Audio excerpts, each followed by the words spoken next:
News of the alien departure spread across Earth faster than light itself. Cities erupted in celebration as people took to the streets dancing and crying and laughing with relief. For more than 4 weeks, the entire planet had lived under the shadow of potential destruction.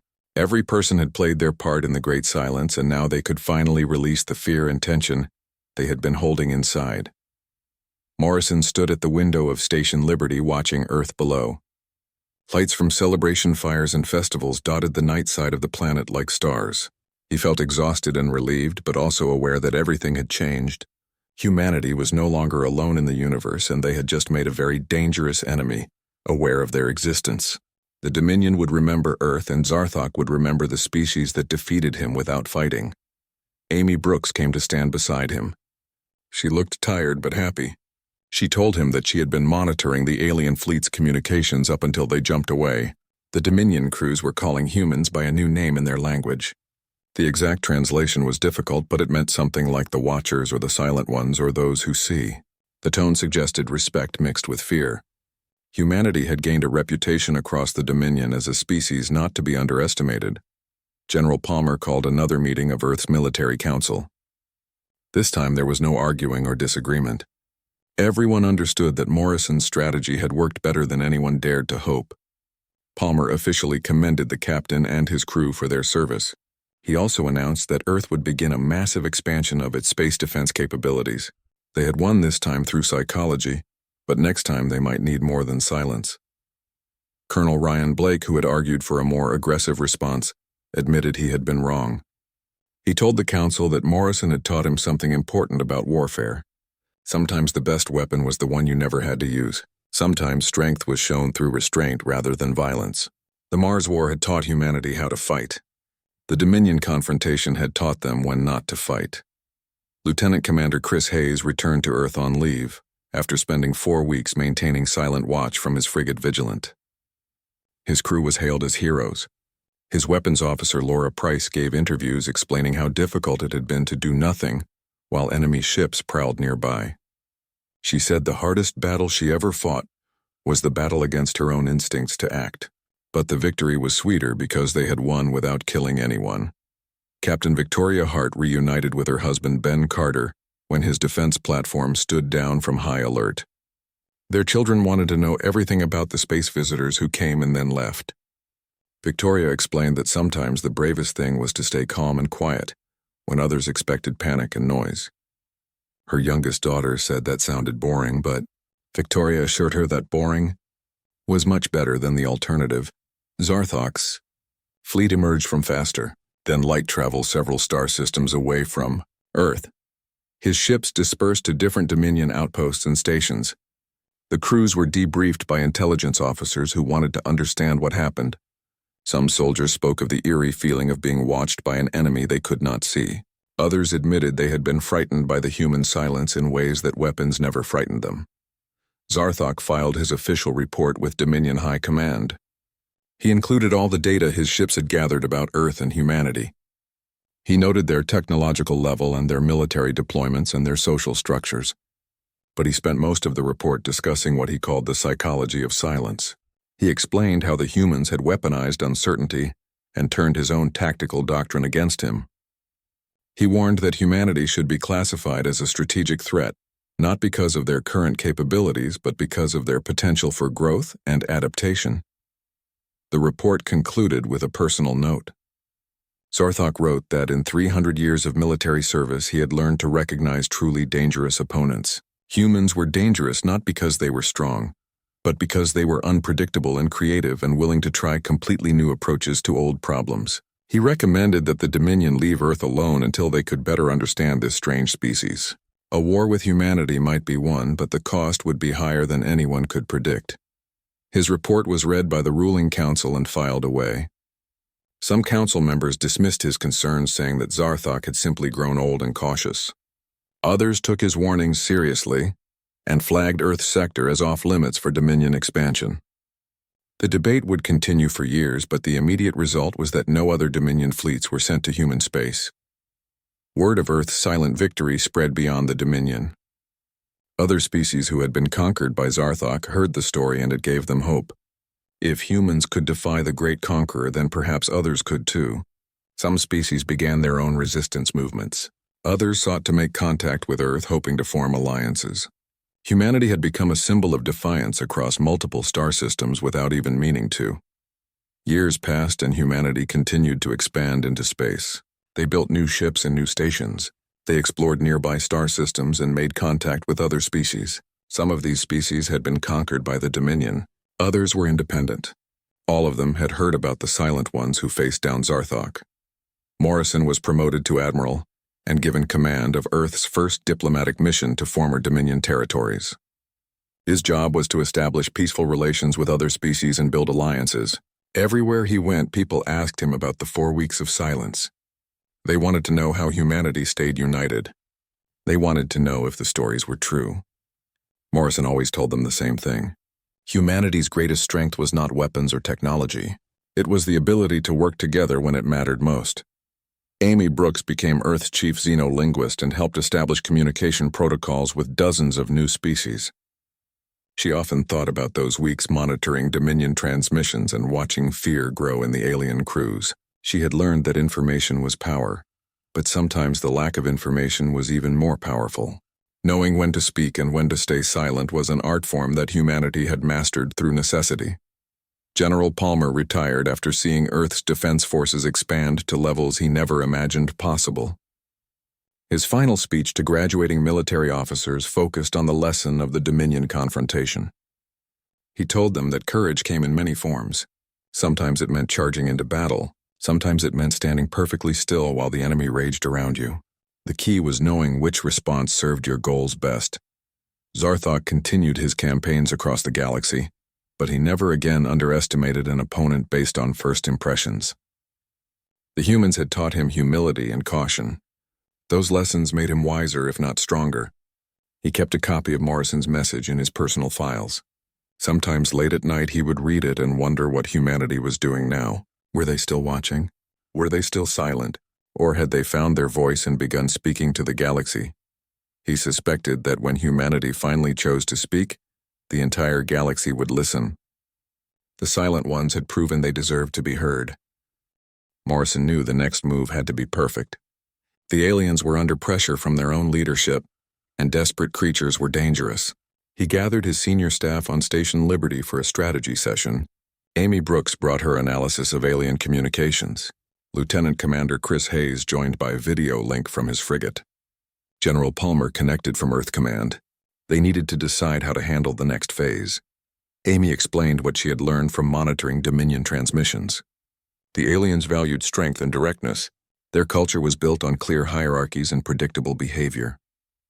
What they feared most was chaos and the unknown. The human silence had created exactly the kind of uncertainty that terrified them, but now they were being forced to act by their own government. A cornered animal often attacked even when it did not want to. Morrison suggested sending another message, but this time it would be different. Instead of just acknowledging the aliens, they would explain why humanity had chosen silence. The message would reveal just enough to confirm the aliens' worst fears while still maintaining the mystery. It would give Zarthok a face-saving reason to withdraw without looking weak to his own people. Palmer was skeptical. Every word they sent could be analyzed and used against them. But Morrison argued that saying nothing had worked for 4 weeks. Now it was time to give the aliens something to think about before they made a desperate move. The general agreed and told Morrison to compose the message carefully. Morrison worked with Earth's best psychologists and language experts. The message needed to hit exactly the right tone. Not arrogant but confident. Not threatening but firm. It took 6 hours to write 3 paragraphs. When it was finished, Palmer read it twice and then authorized transmission. The message went directly to Zarthok's flagship. It began with a formal greeting using the commander's full title and rank. Then it explained that humanity had observed the Dominion fleet for 28 days. During that time, they had studied alien communications and fleet movements and tactical patterns. The silence had been a choice not born from fear but from curiosity. Humans wanted to understand what kind of species announced conquest before demonstrating why such conquest was necessary or justified. The message continued. It stated that humanity now understood Zarthok's methods. He was a predator who conquered by understanding his prey. Every species he defeated had responded according to their nature. and that response gave him the information he needed to exploit their weaknesses. Humans chose to reveal nothing because they wanted to understand the Dominion before being understood themselves. The final paragraph was the key. It gave Zarthog two clear choices. He could withdraw and report that humanity was not ready for first contact, which was true. Or he could attack and discover whether his intelligence about human capabilities was accurate. The message ended with a simple statement: "We will not respond further. The silence will continue. What you do with it is your decision alone. We are still watching." Morrison added his name and rank and the coordinates of Station Liberty to the bottom. This showed that humans had clear leadership and were not acting from chaos or panic. Then he sent the message and waited. Zarthog read the human communication so many times the words burned into his memory. His officers debated what it meant. Some insisted it was a bluff meant to avoid a fight humanity could not win. Others saw it as confirmation that humans had been in control of the situation the entire time. 4 weeks of analysis, 4 weeks of preparation. What had they learned? What had they built? What were they ready to do? The message had accomplished something clever. It gave Zarthog information, but the information raised more questions than it answered. Yes, humans had been watching and studying, but what conclusions had they reached? The message implied confidence without proving capability. It was exactly the kind of response that would keep him guessing. Commander Zelmoth requested a private meeting with Zarthog. The older officer spoke carefully. He pointed out that if humans had spent 4 weeks in coordinated silence while studying the Dominion fleet, that demonstrated remarkable military discipline and social unity. These were not primitive qualities. The ability to maintain operational security across an entire species while conducting intelligence gathering showed sophistication that contradicted every initial assessment. Zelmoth also noted that the human message was written in perfect Dominion military language. They had learned to speak his tongue in less than a month. That meant they had linguistic experts and powerful computers and the ability to decode alien communications. What else had they decoded? What other capabilities were they hiding? Zarthog pulled up historical records from Earth. The Mars Independence War had unified humanity, but at a terrible cost. Millions died in 3 years of brutal fighting. Neither side surrendered despite catastrophic losses. Eventually they made peace because they realized mutual destruction served no one. But the war proved something important. Humans could endure suffering and learn from experience and emerge stronger than before. He thought about his own career. 300 years of conquest built on understanding and exploiting weakness. The Volari crumbled when he threatened their sacred sites. The Korthians fell apart when he disrupted their hive mind. The Dravik surrendered when he shamed their honor. Every victory came from knowing his enemy better than they knew themselves. But these humans had turned his own strategy against him. By revealing nothing, they forced him to fight shadows and imagination. By studying him while remaining silent, they gained knowledge while giving none. By choosing when and how to break their silence, they controlled the pace and tone of the confrontation. They had won without fighting, and that was the mark of a truly dangerous opponent. Zarthog made his decision. He composed a message to Dominion High Command. He recommended classifying humanity as a developing strategic power, rather than a target for immediate conquest. He cited their demonstrated unity and coordinated behavior and psychological sophistication. He noted their capacity for asymmetric warfare and their ability to adapt to new threats. He advised monitoring them from a distance and waiting until they were better understood before any future contact. Then he gave the order his crew had been hoping to hear. Prepare for departure. The fleet would leave Earth's solar system within 6 hours. His officers moved quickly to execute the command. Ships began powering up their faster-than-light drives. Weapon systems were powered down. The formation began to break apart as vessels prepared to jump. On Station Liberty, alarms started going off. Sensors showed the alien fleet was preparing to move. Morrison held his breath, not sure if they were positioning for attack or retreat. Amy Brooks monitored every signal, trying to determine the aliens' intentions. Minutes felt like hours as everyone watched and waited. Then the first alien ship vanished in a flash of light as it jumped to faster-than-light speed. Then another. Then another. Within an hour, the entire Dominion fleet was gone.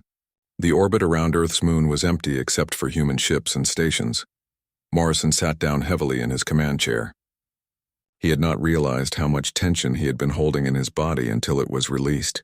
Amy Brooks was crying with relief. Around the station, people were hugging and cheering. They had done it. Against all odds, humanity had faced down a galactic conqueror and won without firing a single shot. General Palmer's voice came over the communication channel. His words were simple. "Well done, Captain. Well done, everyone.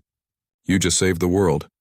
Zarthog paced back and forth across his bridge while his officers watched nervously. The clicking sound of his clawed feet on metal echoed in the quiet room. 3 weeks had become 4 and still the humans maintained their impossible silence. His crew was starting to question orders and whisper in corners. The mighty Zarthog, who had conquered 47 species, was being defeated by people who refused to even acknowledge his existence. He pulled up the records on humanity again.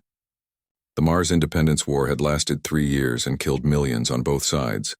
Neither faction surrendered even when their losses became catastrophic. The war only ended when both groups realized they were destroying the very things they fought to protect. Then somehow they made peace and united as one government. These were people who understood suffering and could endure far more pain than most species. They were also people who could learn from their mistakes and adapt to new situations. The thought troubled Zarthog deeply. Adaptation was the key to survival, and these humans had proven they could change when necessary. What had they been learning during these 4 weeks of silence? What preparations had they made while his fleet sat idle in orbit? He had given them time and space to prepare, and that might have been his greatest mistake. On Earth, Captain Morrison received a message from General Palmer. The military council had met again, and the pressure to do something was becoming intense. Some politicians were demanding action. Citizens were getting anxious.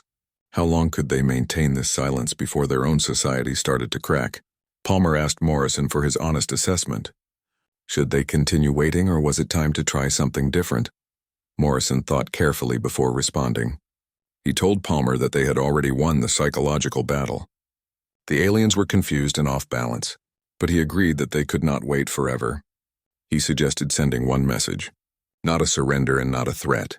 Just a simple acknowledgement that would give the aliens something to think about without revealing any real information.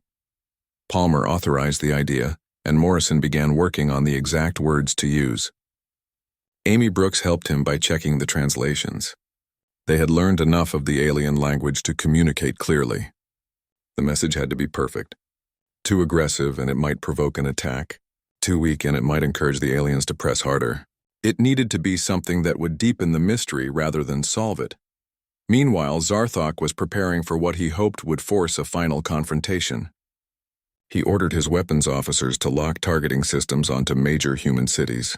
New York and Beijing and London and Mumbai and dozens of other population centers were painted with targeting lasers from orbit. This was the ultimate threat. Surely humanity would respond to this. They could not ignore weapons pointed at billions of their people. The targeting systems came online, and warning indicators lit up across Earth's defense network. Every military command center saw the threat. General Palmer watched the displays with his fists clenched tight. Colonel Blake contacted him immediately asking for permission to return targeting locks on the alien ships, but Palmer held back. He told everyone to wait for Morrison's signal. Morrison sent his message. It was transmitted directly to Zarthog's flagship in the alien's own military language. The message contained only 7 words. "We are aware of your weapons lock." Then silence returned. Zarthog read the translation 3 times.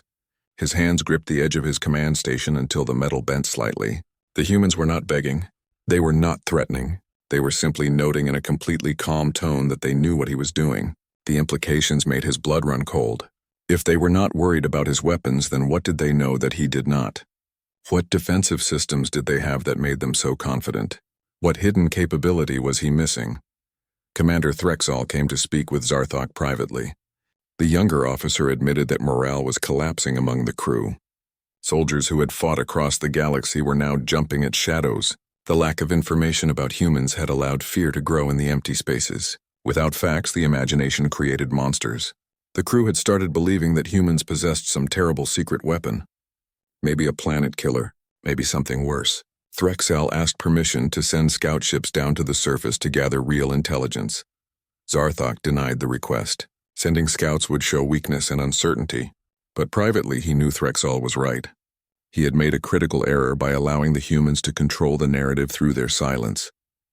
His own people were now more afraid of what they imagined than what was real.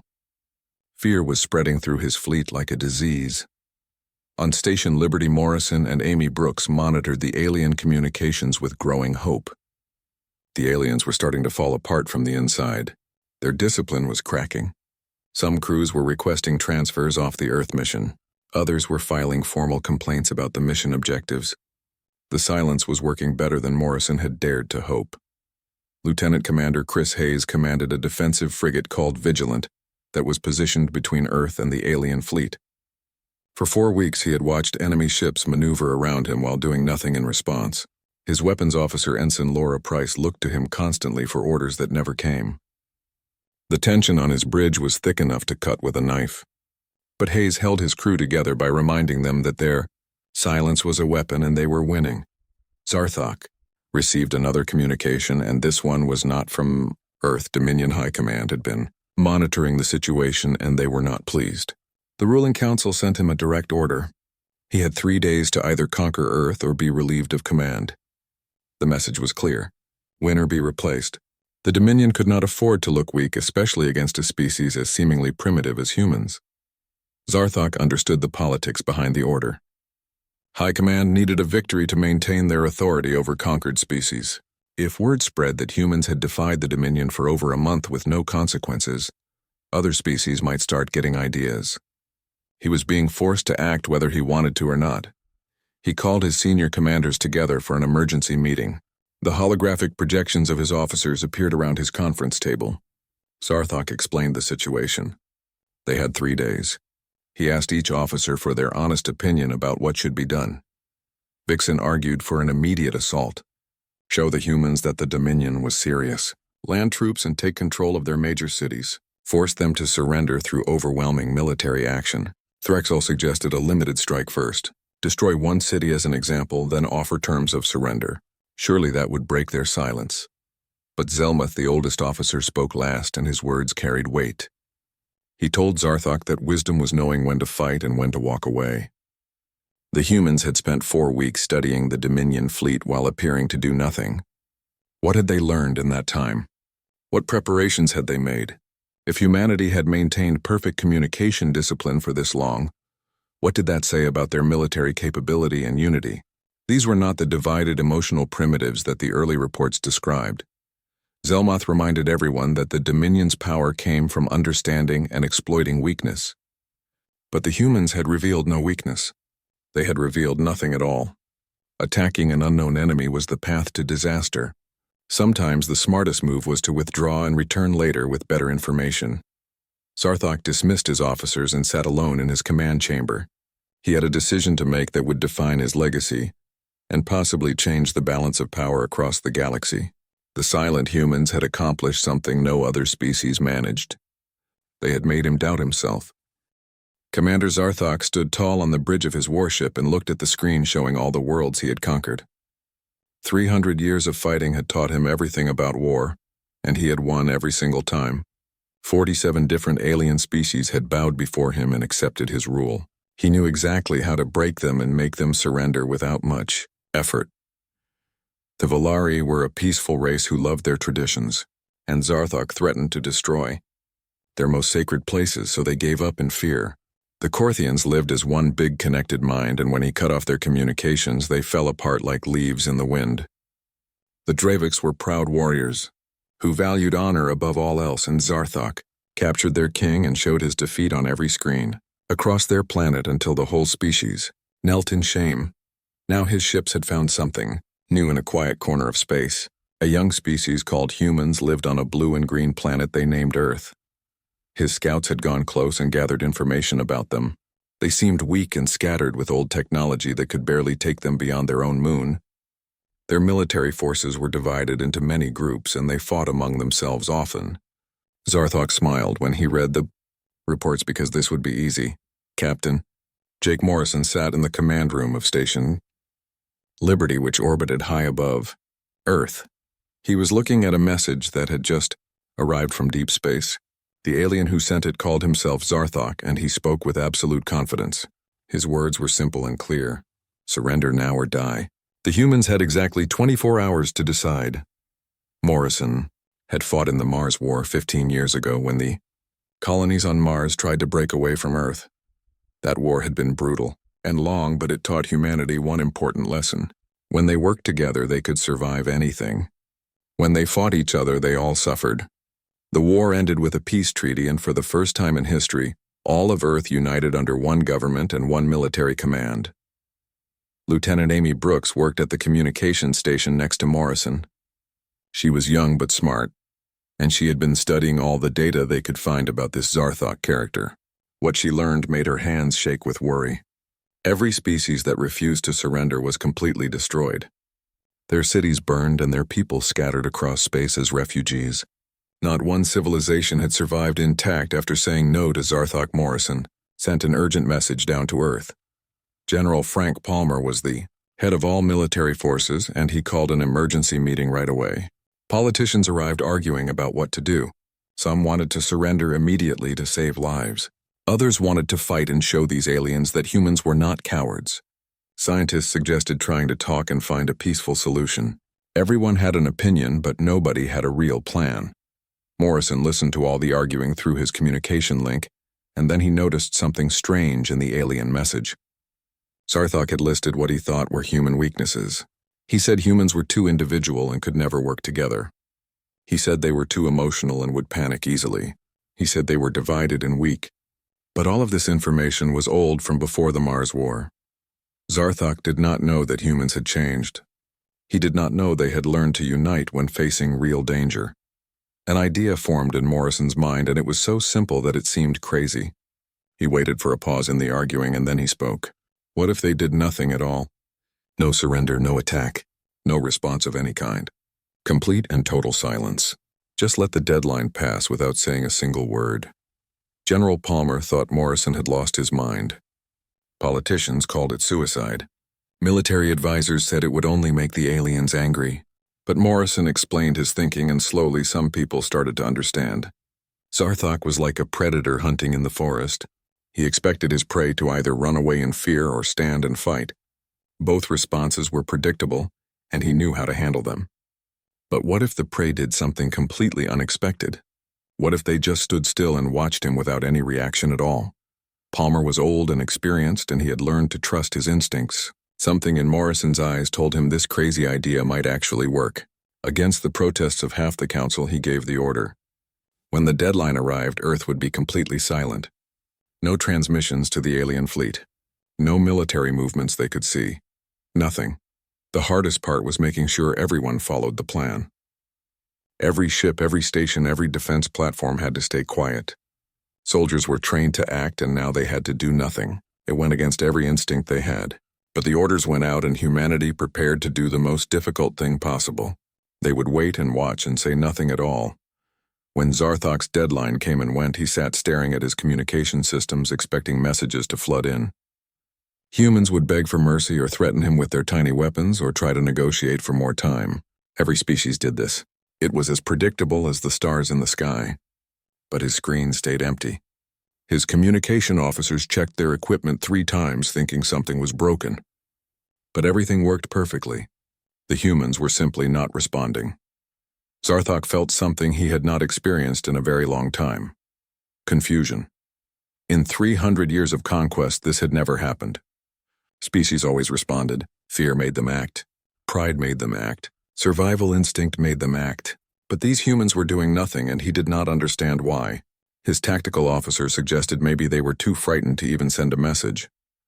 But Zarthok looked at the data again. These humans had just finished a major war among themselves. They knew how to fight. They had the capability to respond. They were choosing not to. He decided to test them. He sent 3 destroyer ships toward the human defense stations in orbit. Surely when his ships got close, the humans would react. They would power up shields or charge weapons, or at least send out an alert. Any of these actions would tell him what he needed to know about their military strength and tactics. But the human stations did nothing. His ships came closer and closer. The stations just floated there, silent and still, as if his destroyers did not exist. Zarthok leaned forward in his chair, watching the display with growing unease. Either these humans were already dead, or they were playing a game he did not understand. His sensors clearly showed life signs on those stations. People were alive and aware inside. They knew his ships were there. And yet they did nothing at all. For the first time in centuries, Zarthok felt a cold touch of doubt. He was a predator, and predators needed to understand their prey. But these silent watchers were becoming something else in his mind. Something unknown and possibly dangerous. The days passed slowly, and Zarthok found himself staring at empty communication channels more often than he cared to admit. His entire career had been built on understanding his enemies and exploiting their weaknesses, but these humans gave him nothing to work with. They were like a locked door with no handle and no keyhole. He could break down the door, but first he needed to know what waited on the other side. His tactical officer Krelix approached him carefully. The younger officer had served under Zarthok for 50 years and had never seen his commander so uncertain. Krelix suggested that perhaps the humans were simply paralyzed by fear. Some species froze when confronted with overwhelming force, but Zarthok shook his head. Paralyzed prey still showed signs of panic. Heart rates increased. Communications became chaotic. People fled cities or gathered in large groups. But the human cities below continued their normal patterns. Cars moved on roads. Planes flew through the air. Life continued as if nothing unusual was happening in the sky above them. On Station Liberty, Jake Morrison was fighting his own battle against doubt. Every hour that passed without action felt like a year. His crew trusted him, but he could see the fear in their eyes. Amy Brooks sat at her station monitoring every signal from the alien fleet. She had started learning their language by listening to their internal communications. The aliens talked among themselves constantly, and human computers were getting better at translating their words. What Amy discovered made her excited despite the danger.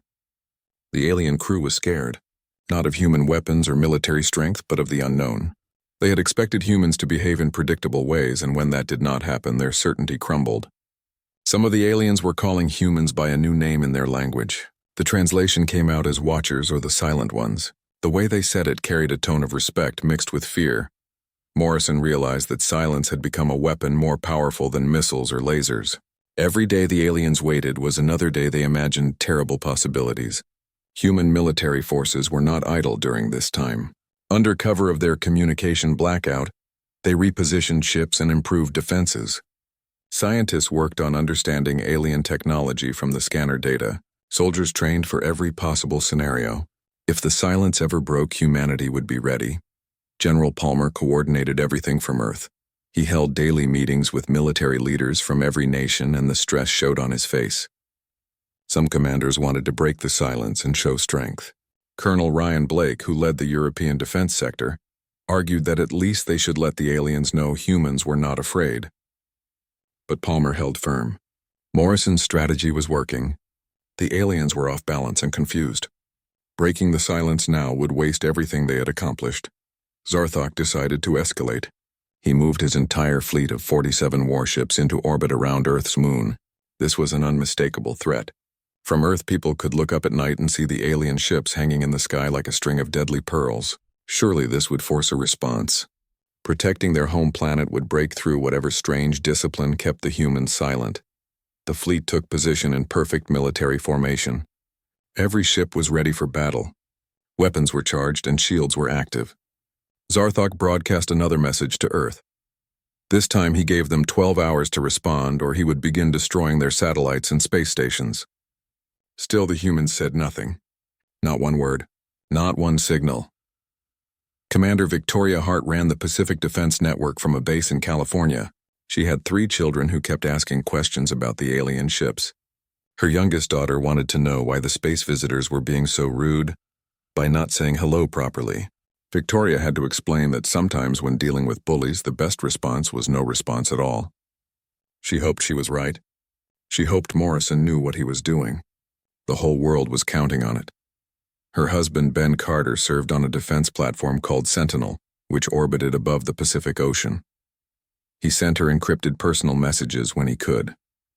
He told her how hard it was to sit and do nothing while enemy ships moved around them.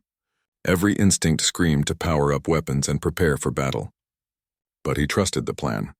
He trusted that somehow this silence was winning a war without fighting. Zarthok called a meeting of all his ship commanders. They appeared as holographic images on his bridge. He asked for recommendations, and the responses shocked him.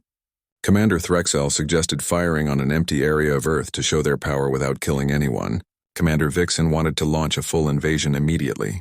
But the oldest commander, named Zelmoth, said something that made everyone uncomfortable. He suggested withdrawal. Zelmoth explained his reasoning carefully. The Dominion's strength had always come from understanding their enemies. They studied each species and found weaknesses to exploit. Fear of death, love of family, pride and honor, attachment to tradition. Every species had something they valued more than freedom, and that became the leverage Zarthok used to conquer them. But these humans had revealed nothing. They had shown no weakness. Fighting an enemy you do not understand was foolish and dangerous. Zarthok felt anger rise in his chest, but he forced it down. Zelmoth was old and experienced. His words deserved consideration even if they were unwelcome. The truth was that Zarthok himself had been thinking similar thoughts. He was a predator, and predators survived by knowing when to hunt and when to leave prey alone. These silent humans were becoming more dangerous in his imagination with each passing day. 3 weeks had gone by since the fleet arrived at Earth. 21 days of complete silence from humanity.